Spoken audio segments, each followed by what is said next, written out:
Te doy la bienvenida a Fisiopodcast, la plataforma divulgativa de fisioterapia donde ocasionalmente tenemos la oportunidad de sentarnos a charlar con diferentes profesionales del sector. Muy buenas, compañeros y compañeras. Mi nombre es Rubén Hernández y para mí, como siempre, es un auténtico placer estar en un episodio más de la Radio Fisiopodcast. En el episodio de hoy os traigo la segunda parte de 3 de la entrevista que realicé a Eduardo Fondevila. Si todavía no lo conoces, te recomiendo que vayas al episodio anterior, donde hacemos una breve autopresentación de quién es Eduardo y en qué ámbitos de la fisioterapia se mueve. Rápidamente, ¿qué vamos a hablar en el episodio de hoy? Básicamente 3 puntos. El primero está relacionado con la complejidad y la dispersión de los diferentes modelos que podemos aplicar en la práctica clínica. Después vamos a hablar un poco de la irracionalidad y la estadística y haremos mención al famoso valor de P y a la entropía de Shannon. Y terminaremos hablando un poco sobre la acción, la ética y la pseudociencia, donde Eduardo nos establece una serie de reflexiones que estoy seguro que nos harán pensar a todos y a todas.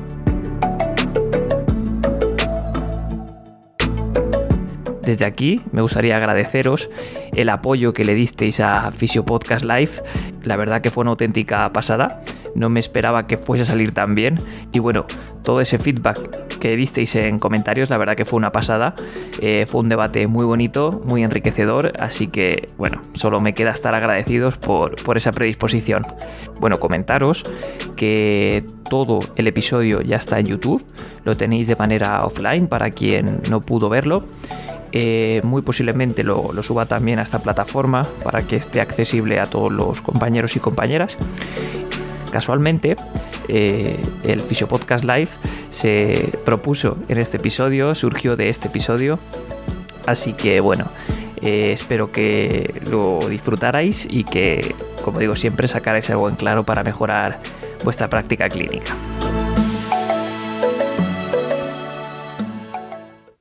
A continuación, un mensaje rápido para nuestro patrocinador, el que hace que este proyecto sea mucho más sostenible en el tiempo y pues bueno, nos permita profesionalizar un poco este podcast. Fisiofocus, formación especializada en fisioterapia. Para más información puedes buscarlos en redes sociales o en su página web. Por último, y ya os dejo con el episodio, recordaros que podéis enviarnos vuestra opinión sobre el podcast en formato audio, eso es muy importante, tanto a nuestro correo rubenhfisio@gmail.com como a través de nuestro Instagram, @fisiopodcast. Nos gustaría mucho conocer tu opinión, para qué te ha servido el podcast, por qué crees que es útil o cualquier tipo de opinión constructiva. Y bueno, si es en formato audio, pues es muy posible que lo pongamos en el próximo episodio. Vamos con el episodio, no me enrollo más y como siempre digo, pues espero que lo disfrutéis tanto como nosotros hicimos grabándolo. Esto es Fisiopodcast.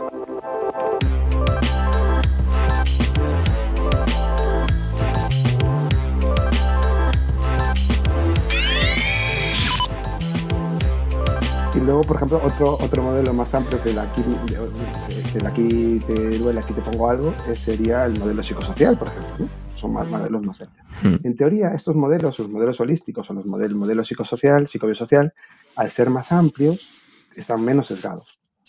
Con lo cual, el modelo se parece más a la realidad, al fenómeno, ¿no? El fenómeno es un fenómeno complejo. Con lo cual, la posibilidad de tener sesgos disminuye, ¿no? Evidentemente el sesgo de aquí me pico, aquí me rasgo, pues empieza a desaparecer. Pero ¿qué ocurre cuando un modelo es más complejo? Cuando disminuye el sesgo, hay otra cosa que se sabe, que es que aumenta la varianza, que es una medida de la dispersión, ¿no? Claro. Entonces, al aumentar la dispersión, ¿cuál es el error siempre en los modelos muy complejos? Los modelos muy complejos que en el papel son maravillosos, pero que a la hora de enfocar al paciente te dispersas, ¿no? Los modelos holísticos, pues empiezas a lo mejor por un pie, para un problema de un hombro, ¿no? Y disperso, por una rodilla, o cosa de Dios, ¿verdad? O por una dieta, o por estas historias, ¿no? que comentan ellos. Y en el modelo psicobiosocial, pues también te puedes dispersar. Y te vas a lo mejor a variables psicológicas cuando no has descartado lo bio, ¿no? como dice Mark Hancock, ¿no? Oiga, señores, que lo vio también existe, ¿no? Entonces, totalmente. El disminuir los sesgos también se penaliza.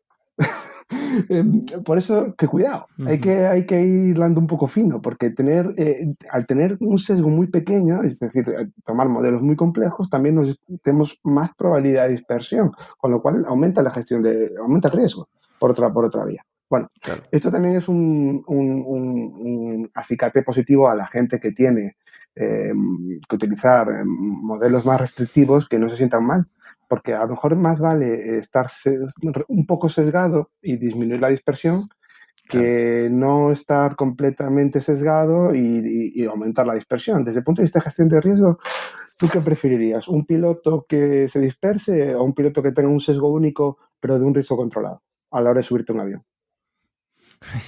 Pues creo que ahí está claro, ¿no? Pues eso. A la hora de subirte un avión.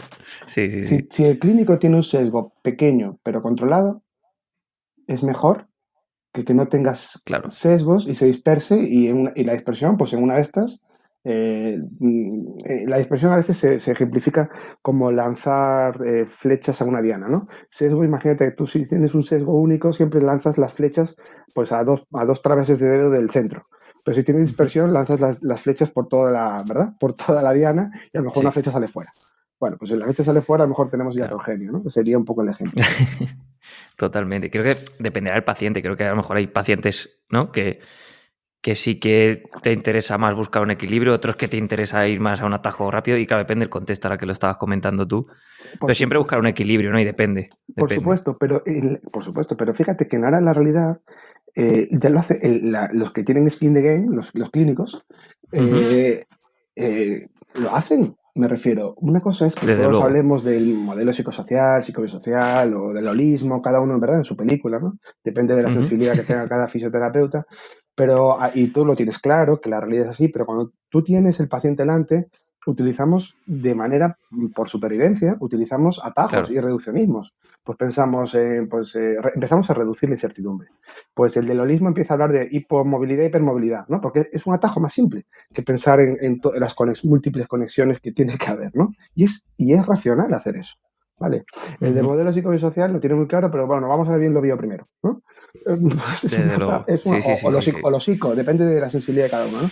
Pero quiere decir que al final utilizas atajo, y esta es la perspectiva naturalista de Ginger Eiser, que yo creo que es importante porque a lo mejor la ortodoxa de Kahneman diría, Kahneman, por ejemplo, y Tversky, ellos no niegan que las heurísticas de base no racional pueden llevar a buen resultado, pero para ellos hay que eliminarlas.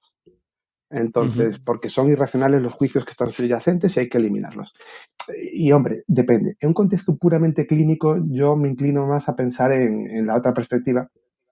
Sí que les doy la razón a Kahneman y a Tversky cuando estamos hablando, y también Ginger Eiser reconoce este punto, cuando estamos hablando de temas estadísticos, ¿no? Que esto es una lacra que tenemos en medicina absoluta, ¿no? Cuando los sanitarios cada vez más hablamos, ¿no? De términos estadísticos, la investigación, y es absolutamente dramático nuestro anumerismo, ¿no? Ahí sí que los juicios que son, digamos, matemáticos tienen que estar fundamentados en la matemática, ¿no? Porque las cagadas son infinitas, ¿no? Sabemos la cantidad de iatrogenia que se está haciendo por no interpretar bien con las mamografías, por ejemplo, ¿no? Por no interpretar bien. Bueno, eso es una cosa dramática, ¿no? Y en el mundo de investigación, esta semana estuve leyendo, yo no sé si tú lo has leído, es el editorial de la revista esta de los estadísticos americanos, de American Statistician. Tiene un editorial del año pasado, del 2019, demoledor, o sea, hay que leerlo, ¿eh? O sea, básicamente son estadísticos y matemáticos tirándose de los pelos por cómo los sanitarios jugamos con pólvora del rey, ¿no? Con el p-valor, famoso de los estudios, ¿no? Y además ellos ya dicen que hay que ir a un mundo más allá del p-valor, porque no tenemos ni idea de lo que es el p-valor. O sea, el p-valor, ¿no? ¿Sabéis? La significancia estadística. Sí. Esto es 0,05. Bueno, pues es que esto es dramático. Fíjate, el editorial lo que dice es que hay que eliminar la palabra significancia estadística porque los sanitarios no saben lo que es. Incluso dicen eliminar la palabra intervalo de confianza porque lo vamos a interpretar mal. Así estamos. Y claro, lo del p-valor es que es una cosa paradigmática. Aquí sí que, como estamos hablando de un juicio matemático, aquí sí que tenemos que tener, ¿no? O sea, en clínica a lo mejor, pues, la perspectiva naturalista nos puede interesar más, a lo mejor para cuando estamos hablando de juicios estrictamente matemáticos, la perspectiva quizá, la racionalidad está en la racionalidad del juicio matemático, ¿no? Como diría Kahneman, ¿no? Lo del p-valor, pues es una cosa ridícula, ¿no? O sea, si lo piensas es que no hay por dónde cogerlo. Es decir, ¿qué es el p-valor? El p-valor es la significación estadística y se ha puesto arbitrariamente que si es menor de 0,05, ¿no? Del 5%, pues la hipótesis nula hay que descartarla. O sea, eso es lo que la gente asume así. Y esto no es así. O sea, los matemáticos llevan años tirándose los pelos diciendo que no es así. Y ahí vamos. Y esto sabemos que cuando tú lees un paper ya vas buscando la P a ver si confirma, ¿no? Si tiene tu sesgo de confirmación, a ver, ¡ay, bien, mi técnica funciona! Y entonces se la lanza uno al otro y ves, tu técnica no funciona porque tiene una P de 0,02. No entendemos nada de lo que está pasando. No entendemos nada de lo que está pasando. Completamente, un cherry picking ahí, sí. Y que en busca de la P, como dices tú, en busca de la P absoluta y todo lo demás da igual, no hay una lectura crítica real. Claro, pero ¿qué significa, por ejemplo? Imagínate un experimento 1, ¿no? Un experimento 1 que nos da un p-valor de 0.04. No es estadísticamente significativo, ¿no? Ya. Esto no, o sea, sí, ahí sí lo sé. O sea, ahí sí lo sería, claro, sería menor. Claro. Mayor, eso es, claro, sí, mayor de 0,05. Claro. Sí, 0,06. Pero imagínate 0,04. ¿Qué significa esto? Lo que significa realmente, imagínate que es menor que 5, ¿no? ¿Qué significa esto? Lo que significa es que la probabilidad de ocurrencia en la realidad del estadístico, no del fenómeno, sino del estadístico. Ojo, que también la gente confunde el fenómeno con el estadístico. El estadístico es una variable aleatoria que alguien ha creado y que tiene un sentido matemático relacionado con el test en cuestión. Es del 4%. ¿Vale? Imagínate que repites el experimento, mejoras la metodología, le das una vuelta y el experimento te da un p-valor, el experimento 2 del 0.06. ¡Caramba! ¡Qué bien! ¿Qué significa? Pues significa simplemente que hemos pasado de una P de un 4% a un 6%, que ha habido una probabilidad de ocurrencia en la realidad estadística de un aumento de un 33, ¿no? De un 33%. Y ¿esto es cierto? Pues esto es cierto. Pero a la hora de tomar una decisión, ¿es útil pensar en este aumento de probabilidades de ocurrencia del estadístico? Y aquí tienen razón ambos, tanto Kahneman como Gigerenzer, que no sabemos pensar en términos de probabilidad. No entendemos qué significa que haya aumentado la probabilidad de estadístico un 33%. Pensamos que es más probable un 33% y que eso va a reducir la incertidumbre un 33%. No. No, para nada. Hay otro valor que a mí que me parece muy interesante, que es el S-valor, no sé si lo conoces. Este es chulísimo, esto es una cosa chulísima. El S-valor es la entropía de Shannon, es otro valor, es el menos logaritmo en base 2 de P, ¿no? El S-valor nos devuelve bits de información. Y es muy interesante porque Shannon fue un matemático irlandés de los años 50 y este hombre pues tiene una definición canónica porque él demostró matemáticamente que la entropía es una identidad. Ha demostrado matemáticamente que la entropía es una identidad. Es idéntica a la falta de información. Y muchas veces es más fácil para nosotros tomar decisiones no pensando en probabilidades, sino pensando realmente en ruido de la información, en disminuir la incertidumbre. ¿Vale? El coeficiente S de Shannon, la S de Shannon, la entropía de Shannon, lo que te devuelve son bits de información.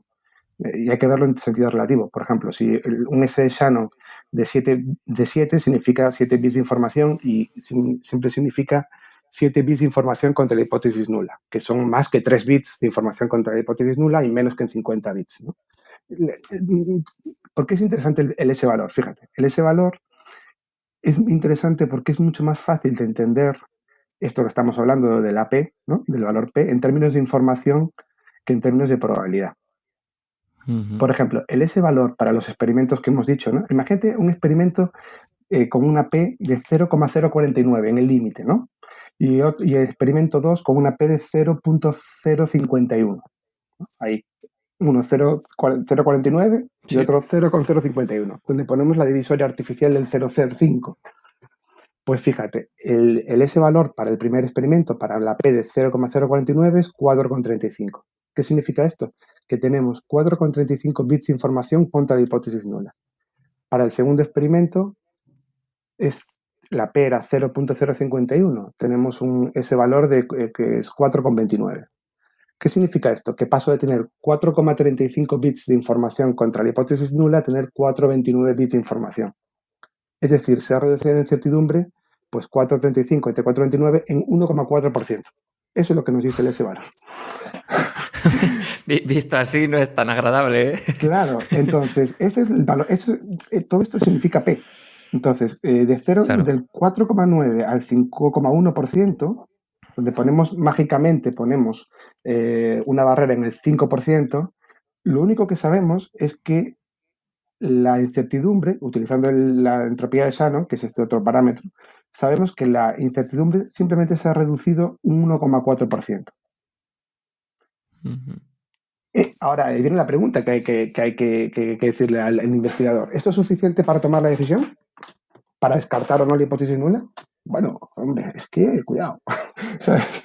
Hay que ir muy fino. A mí, en verdad, me parece... Es decir, cuando la P es muy, muy baja, imagínate una P de 0.00000001, ¿vale? Que ahí tendríamos un Shannon, una S de Shannon, pues a lo mejor de orden de 20 o 30. Oye, pues la probabilidad de ocurrencia del estadístico es muy baja. Es tan pequeña que puede que la hipótesis que te han marcado es incorrecta.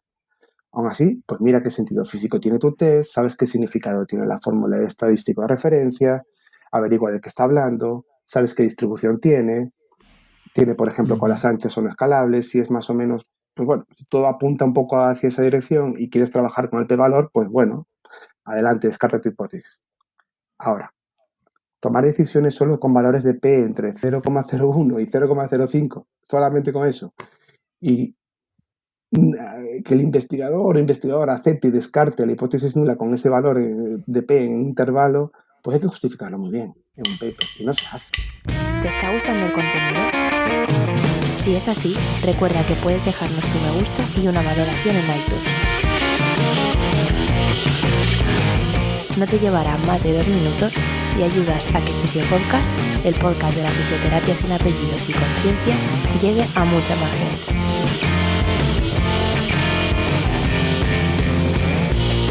No te entretengo más, volvemos con el episodio. Normalmente la gente dice, pues mira, hice un experimento y rechazo la hipótesis nula porque tengo un p-valor de 0.02, menor que el valor 0.05 recomendado por la literatura. Mal. Si dice eso, el investigador o la investigadora no sabe de lo que habla y lo único que se deduce de ahí es que quiere llegar a una conclusión porque quiere publicar algo certero. Y esta es la idea que tenemos que tener clara. Porque los seres humanos aborrecemos la incertidumbre y tenemos que empezar a aceptar que tenemos que aceptar la incertidumbre. No hay certezas. Y la recomendación de estos estadísticos dice, nunca va a haber ningún valor estadístico que sustituya el valor mágico que le estamos dando a P. Acéptenlo. Claro. No existe nada de esto. O sea, es absolutamente ridículo coger una muestra de 25 pacientes, como se hace, una muestra mínima, pequeña, sí. Hacer un experimento bajo una hipótesis concreta y tener un p-valor con un resultado menor de 0,5 y automáticamente decir que la hipótesis es falsa. Desde el punto de vista estadístico y matemático es ridículo. Pero eso es lo que se ve en todos los papers de ciencias sociales, de muchos papers de ciencias sociales, de sanitarias, de psicología, aplicando la inferencia como si fuese una fórmula mágica sin entender pues, lo que significa un p-valor bajo, ¿no? Esto es claramente irracional y aquí sí que los juicios matemáticos pues tienen que ser muy importantes. No, perdona si me estoy desviando un poco, pero bueno. Yo estoy callado porque me está explotando la cabeza. Perdón. Pero para bien, joder, que me está haciendo, estoy aquí pensándole y dándole vueltas. A ver, me refiero, hablo un poco del numerismo, ¿no? De los fisios o de los sanitarios, ¿no? Entonces, aquí, a lo mejor sí los sesgos o los juicios racionales, pues tienen que... Aquí yo me inclinaría más a estar como con Kahneman, ¿no? Que los juicios pues, racionales, pues... Aunque Gingerese también opina lo mismo, ¿no? De la parte numérica, además él tiene publicado mucho sobre esto, ¿no? Pero luego a nivel clínico la supervivencia pues quizás es más importante, ¿no? siempre que el riesgo sea asumible. Esta es la Totalmente. Siempre hay que riesgo. Esa es una de las tips de hoy. Sí. Podemos tener sesgos siempre que el riesgo de cola, el riesgo oculto, sea asumido. Eso es. Hace poco, antes has comentado una cosa que me ha resultado muy interesante, que estos atajos al final son consecuencia, ¿no?, de una evolución. Sí. De una evolución, y que esos atajos en un pasado no muy lejano te garantizaba la supervivencia, ¿no? Total. Y que al final, pues digamos, es un cableado interno que tenemos, toda la heurística, y que está justificada y que en parte, como yo pienso igual que tú, que es inherente. O sea, no... Sí. Podemos minimizarlo, pero es inherente, y no es del todo malo, porque los sesgos, No. o sea, un porcentaje altísimo de todas nuestras acciones en el día es heurística pura. Toda. Afortunadamente, si no estaríamos fatigados mentalmente. Sí. No llegamos a las 10 de la mañana. No llegamos Entonces, a las 10 de la mañana. ¿No? Esta concepción evolutista sí que yo creo que es la explicación, ¿no?, un poco a la heurística. Total. Y efectivamente, o sea, y Kahneman, por ejemplo, lo reconoce. Él dice aún así, Kahneman y Tversky, la idea canónica de ellos es que, siendo esto cierto, tenemos que trabajar para minimizar el error. Siempre. Entonces, porque aún con la intuición, ¿no? La intuición, con lo que funcionamos, la intuición, pues nos hace cometer más errores de los que pensamos. Aun siendo un desarrollo evolutivo destilado y depurado a través de los años y los milenios, ¿no?, de nuestro genoma, sigue siendo pues muy poco fiable en ciertos aspectos. Es una visión más restrictiva, porque a Kahneman lo que al final le importa es que los juicios sean verdaderos, yo creo. Uh-huh. La perspectiva naturalista es que... son funcionales, digamos, ¿no? Claro, a la supervivencia no le importa nada, claro, la verdad. Eso es. Efectivamente. Es crudo esto, ni siquiera le importa la ciencia. Le importa sobrevivir, o sea, resolver, ¿no?, en este caso. Y obviamente hay que tener mucho cuidado con esto, porque esto puede llevar a errores. Pero mira, podemos poner un ejemplo. Si pones esto, aún lo que estaba comentando el otro día con... tenemos ahí un grupo, unos compañeros, Moisés, Jiménez, Rubén Tobar, Arturo Suc y este mexicano, Rafael Ugarte. Tenemos ahí un grupo de discusión y hablamos mucho de estas cosas. Y pues poníamos un ejemplo. Imagínate una persona, caso real una persona que tiene varios problemas de salud y de repente pues se abraza al Reiki. Uh-huh. Entonces esto que voy a decir también pues no le va a gustar a algunos escépticos, ¿no?, a los cuales saludo. Pero se abraza al Reiki, ¿no? Se abraza al Reiki. El Reiki, detrás del Reiki hay una creencia profundamente irracional, ¿no? Una heurística súper simple. Pues hay una energía como Goku, ¿no?, energía universal, y entra por un canal que tenemos en la cabeza, como un canal sodio-potasio enorme que tenemos en la cabeza, y nos entra por ahí, ¿no? O sea, es una heurística súper simple, ¿verdad? Pero de repente es así el Reiki, ¿no? Sí. Sí, que más que lo montó un hawaiano ahí, bueno, una historia más. Pero esta persona se abraza al Reiki y cuando está en el Reiki, pues entra en un grupo, pues de una comunidad. Entonces empieza a socializar. Y como todas estas historias del Reiki pues lleva a una serie de conductas también naturalistas, pues empieza a comer más verdura, ¿vale? Empieza a socializar, van a hacer tai chi por las mañanas, empieza a moverse, ¿vale? Y el caso es que al final, cuando pasa un tiempo, esta persona empieza a mejorar su estado de salud. Él obviamente lo achaca al Reiki, pero lo que sabemos es que mejora porque empieza a comer más verdura, se empieza a socializar, empieza a moverse más, suma más meds, ¿no? Y al final pues, mejora sus estilos de vida. Empieza a beber un poco menos, fuma menos, ¿verdad? Ya que te mueves más. Pues sabemos que hoy en día la mayor parte del impacto que tenemos en salud pública es mejorar estilos de vida. Entonces, esta persona mejora su salud. ¿Está haciendo algo racional o no está haciendo algo racional? Esta es una pregunta ética. Sí, desde ese punto de vista es totalmente racional. Claro, desde el punto de vista de la supervivencia es racional. Obviamente, la creencia subyacente que hay es algo profundamente irracional. Pero, ¿qué importa más, la acción o la creencia? ¿No? Desde el punto de vista, acción, por supuesto. Claro. Obviamente estamos hablando de n igual a 1, no quiere decir que hagamos como política de salud pública Reiki a todo el mundo. Entendemos, ¿no? Pero, sí, obviamente. Pero que cuidado a veces con cómo decimos las cosas. Por ejemplo, Yo lo comentaba aquí en este grupo de discusión que teníamos, ¿no? Aquí en el rural, en Galicia, donde vivo yo, pues hay una intervención de salud pública que es en la gente mayor, que es la misa diaria. La misa diaria, la misa católica diaria, es una intervención de salud pública espontánea que surge, ¿no?, del propio sistema. Pero fíjate, las señoras suelen ser mujeres, salen a caminar. A lo mejor 2 o 3 kilómetros para ir a la parroquia. Cuando llegan a la parroquia, pues van a la misa, que les da cierto reconfort espiritual porque está de acuerdo con sus creencias. Luego se toman una manzanilla con la amiga y luego vuelven a su casa. ¿Qué ha hecho la misa diaria? La misa diaria ha hecho que les disciplina, les obliga a levantarse por la mañana, les obliga a caminar, socializan y vuelven a su casa. ¡Caramba!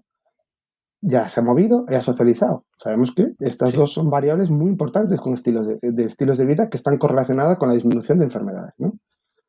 La creencia que hay detrás es irracional desde el punto de vista de los principios de la física, la química y la biología, ¿no? Pues la creencia de la misa, ¿verdad? Pero que el vino se transforma en sangre y todo esto, pues no es racional, ¿no? Pero lo que hay de la acción que genera esa creencia, pues sí es racional desde el punto de vista naturalista, ¿no? Entonces, bueno, pues esto también hay que tenerlo un poco en cuenta, no a nivel no a nivel de poblaciones, pero sí entender esta perspectiva, porque al final, y aquí sí yo opino como Taleb, y supongo como tú, es importante la acción, ¿eh? La acción es muy importante. Desde luego. Ahí lo dejo un poco para que le explote la cabeza a la gente, y yo estoy en contra del Reiki, ojo, entiéndeme, que quede muy claro, pero hay que darle una vuelta también, ¿no? Es decir, en algunas personas, a lo mejor estas creencias irracionales son funcionales, y a lo mejor esta persona que cree en el Reiki, porque tiene este sistema de creencias y de valores, los pones en una charla de pedagogía del dolor y no conecta con el cambio. Y sin embargo, estas movidas pues esotérico-espirituales sí conectan con el cambio. Bueno, pues, sí, cierto. ¿Qué hacemos con él?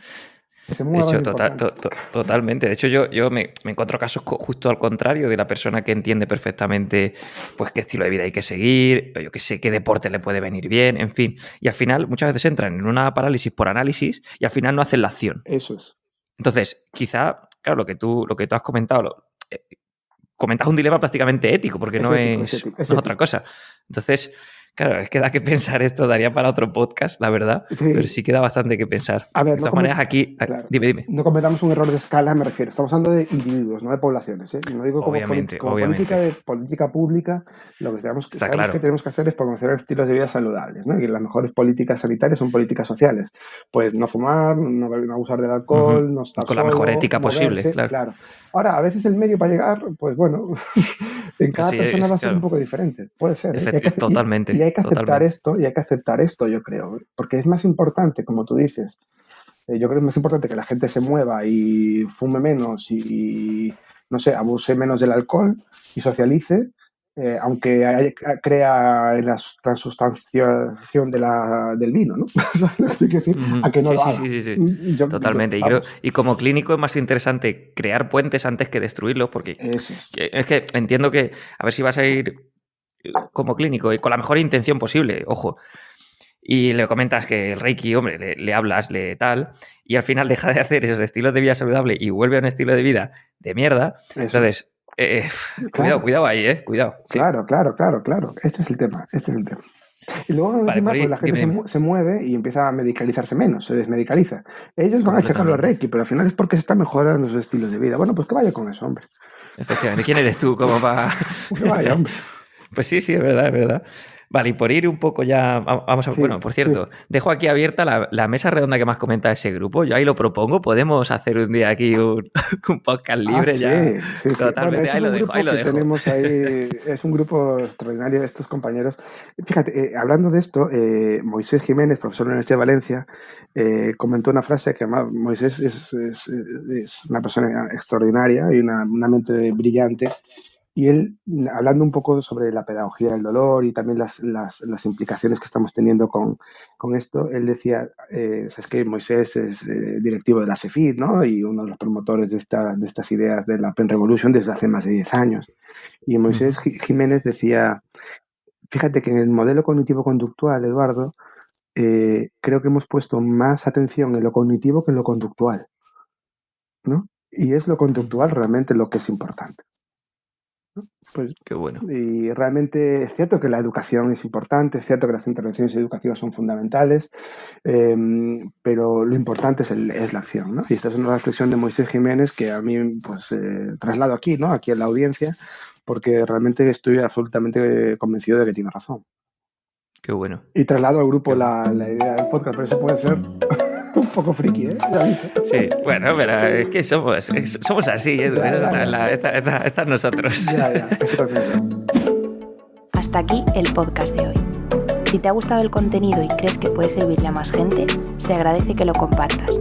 Te recuerdo que para estar al tanto de futuros episodios, puedes seguirnos en redes sociales y suscribirte a nuestra lista de correos en www.rubenhfisio.es.